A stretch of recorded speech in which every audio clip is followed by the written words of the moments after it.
Ayan mga Bebe Loves, katatapos pa lang ng aming photoshoot.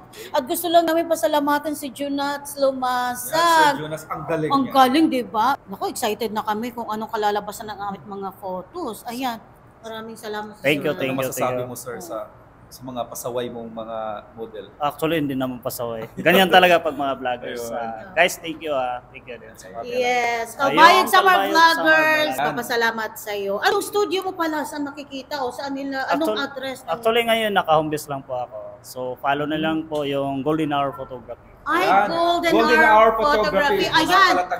Visit nyo yung page ng Golden Hour Photography. Proud Kalbayog nun din si Sir Of course, oo. Laking Kalbayog nun. At ang dami na niyang followers. My goodness, oo. Ano, baka sa susunod, kasama ka na namin mag-vlog.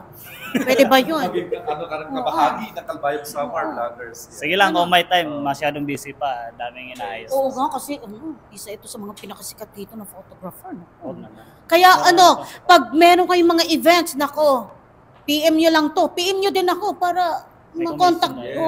Walang commission. Basta kasi yung trust namin sa trabaho mo ay nandiyan dyan, di ba? Subok na rin. Thank you, Sir Junats Lumasag!